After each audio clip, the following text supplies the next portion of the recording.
Something sure smells tasty. Leave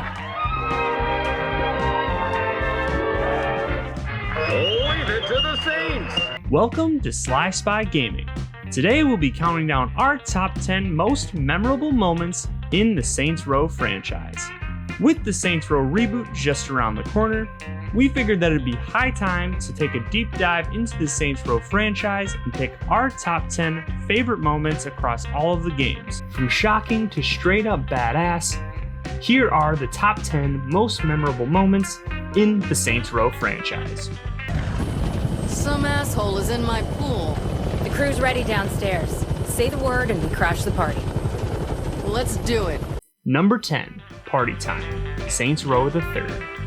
Saints Row the Third definitely had its moments of action-packed scenes and stunts, but no moment seemed larger than the Party Time mission.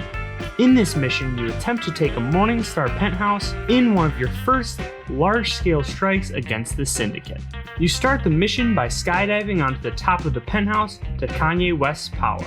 If this wasn't memorable enough, you go on to slaughter all the remaining Morningstar in the area in an epic power move that truly encapsulated what this iteration of the game was all about. Number 9, Bearing Evidence, Saints Row. Saints Row was filled with memorable moments as the first entry into the Saints Row saga. One of the most memorable moments is a mission called Bearing Evidence, which takes place in the West Side Rollers campaign. During the Rollers campaign, the main character works as a handler to Lynn, who is working undercover in the Rollers gang. Eventually, Lynn's cover is blown, and she is used as bait to lure your main character into capture. Lynn? Donnie, listen to me! I swear to God! Lynn! Take a deep breath and count to 10, Donnie. Count to 10! You just shot my girl! Yes, it's tragic. Lynn and your player are then shot, shoved into the trunk of Lynn's Voxel, and pushed into the river. Lynn saves the main character, but sadly is not able to save herself and drowns. It is truly one of the most devastating but memorable moments in the first Saints Row game. Did you hear that asshole, Donnie? He said I was his girl. God, that was a hell of a year. Alderman Hughes, Mayor Winslow, Aisha, Chief Monroe. All murdered by that asshole who's been sitting in intensive care on taxpayers' money. Number 8, Jailbreak, Saints Row 2. After the events of the first Saints Row game, you find that your main character has been in a coma for the past 5 years and is now imprisoned in Stillwater Penitentiary. Is it really you? Do I know you? My brother was in the Saints and he told me all about you. Listen, we gotta get you out of here. You awake to find that all of the work that you have done in taking over the city during the events of Saints Row has all been destroyed and the Saints gang is in disarray.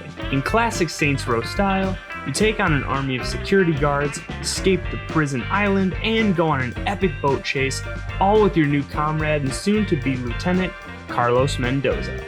Talk about an opening act. Julius, if he wants to run with the Saints, he gotta be canonized. Hey, he's right, Julius. Everyone had to do it. You ready for this, player? Number 7, Canonized, Saints Row. After your violent introduction to the streets of Stillwater, your main character is saved by Julius and Troy. You are asked to meet your saviors at their church hideout so that you can help them in their cause. Every motherfucker here knows what we need to do. Now those bitches be riding around here thinking they own these streets. I don't care what flags they flying. Rollers, Carnales, Vice Kings. No one's making this nigga scared to walk the road. We about to lock this shit down right now. All right, yeah! Yeah! Fuck yeah! Who the fuck's this guy?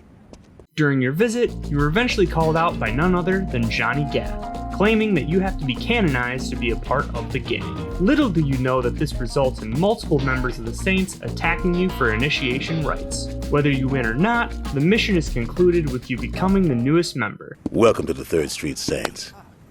Number 6, Red Asphalt, Saints Row 2.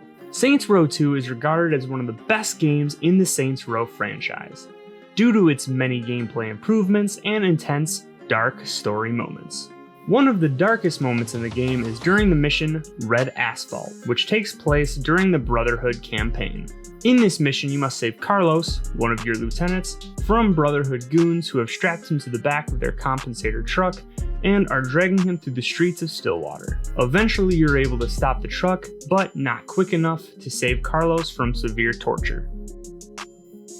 In the end, you're tasked with putting him out of his misery in a tragic ending to one of the most loyal Saints in the row.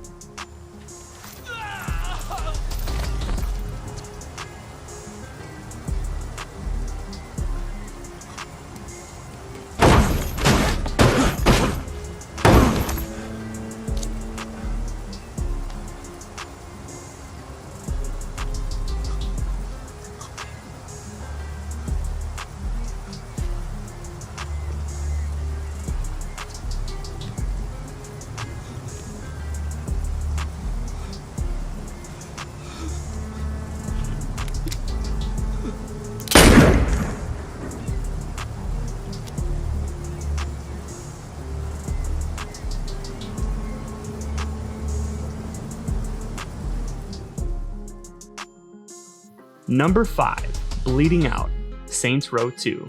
As with the death of Carlos in Red Asphalt, the Bleeding Out mission in the Ronin storyline left fans of the series both teary-eyed and shocked. This mission shows Junichi, a lieutenant of the Ronin, setting a trap for Johnny Gat in the house of his girlfriend Aisha. Junichi does this by tying Aisha to a chair and using her as bait.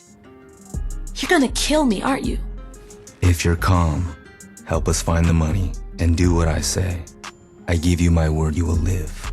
Junichi tells her that she will live as long as she stays quiet. As Johnny enters, however, Aisha yells out to warn him, which results in Junichi swiftly killing her before she can finish her sentence. Johnny, it's a...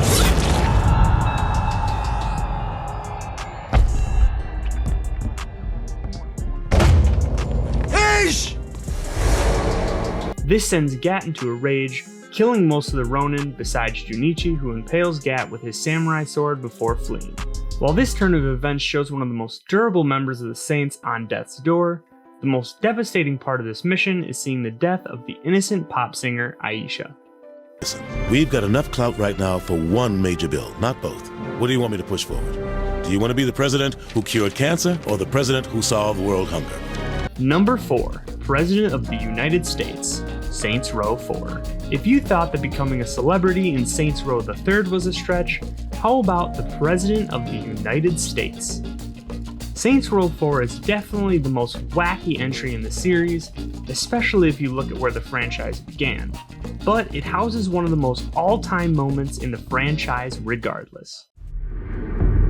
It is a truth universally acknowledged that every now and again a situation arises that defies explanation. And so it was with the ascension of the 3rd Street Saints. When the Saints made their presence known to the world in 2006, they were decried for being pretenders to the throne. The people were confused. Were the Saints sociopathic killing machines hell-bent on destruction? Or puckish rogues living a life of mirth and whimsy? The Saints needed clarity of purpose, and so the course was set. More fun, less mercy killing. This simple choice revitalized the Saints, transforming them from a degenerate street gang into beloved pop culture icons. But even then, the Saints were not satisfied. For it's one thing to be revered as a hero, it is another to be a hero.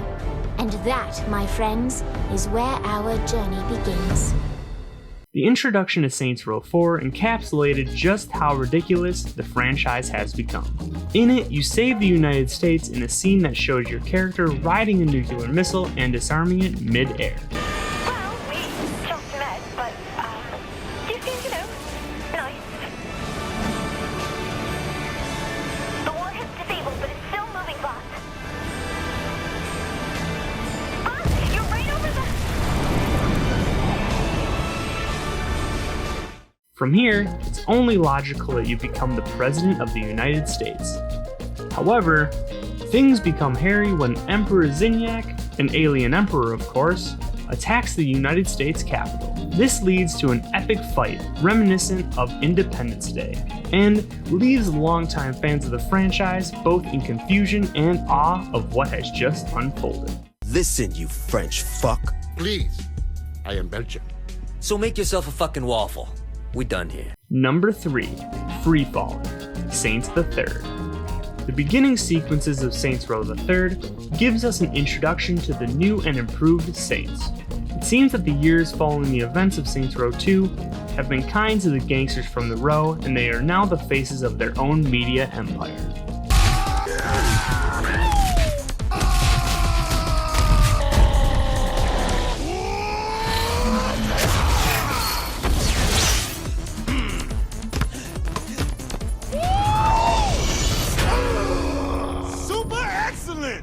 Clothing lines, movie deals, and their own energy drink brands seems to be the new norm for the Saints. That is, until they try to steal from the biggest crime syndicate in the world. This leads to the Saints being captured and extorted on a cargo plane owned by the syndicate's leader, Philippe Loren. This inevitably leads to an epic gunfight in the skies that turns chaotic after the supposed death of the franchise icon, Johnny Gat. Right on. I'll see you in Still. Johnny? The time had come for the black wedding that would unite Johnny and Jezebel as Hell's new power couple. The tabloids were already calling them Johnny Bell, but Johnny had something different in mind. Hey, Satan! You want to get out of here? Number 2. Defeating Satan, Saints Row Gat Out of Hell. Gat Out of Hell takes you on a journey with franchise favorite Johnny Gat to help save the boss, aka your main character, from Satan, the Lord of the Underworld. Upon defeating Satan, Johnny is transported to God, who gives Johnny 5 choices that will decide the fate of the Saints universe. Look, man, I just really want to go home. I owe you. Huh? Zinyak hastened the apocalypse. St. Peter's a good guy, bless his heart, but he was processing souls way too slowly. With the destruction of Earth, Satan had the numbers to storm heaven. All he needed was the President of the United States to lead them. What, you think I couldn't do it? No, I think you wouldn't do it. Aisha's up here. I want to see her. Slow down, buddy. I said that I owe you, and I'll make good on that. But I want you to know your options. While choices had been given in the past entries of the series, this set of choices was unique in that these choices could truly decide the fate of how the Saints Row franchise would ultimately be produced in the future. For that reason alone, it makes it an incredibly memorable moment and left gamers thinking what the future could hold. Where was I? Oh yes, salting the earth. Number 1. Saints and Martyrs, Saints Row. As stated before, Saints Row houses a ton of memorable moments, but none left players in awe and disbelief like the Saints and Martyrs mission. In the final mission of the first Saints Row game, Alderman Richard Hughes calls the main character to meet him on his yacht. Everything is not as it seems, and the Alderman explains that he used the Saints to win the election. He further goes on to explain his devious plot in detail and explains that he plans to wipe out the Saints once and for all. During Alderman Hughes' speech, we see a montage of multiple characters that we have interacted with throughout the entirety of the game. One of these scenes shows Troy, a fellow Saint with a police badge, indicating that he was an undercover cop the entire time. Another scene shows Saints leader, Julius, watching the yacht from across the river and checking his watch. This ultimately led players to the conclusion that Julius had set up their main character, and is confirmed after their yacht explodes, making the players at the time believe that their main character had died during the explosion. Do you agree with our list, or are there any moments that we missed? Let us know your favorite moments in the comments below, and until next time, this is Sly Spy Gaming, signing out.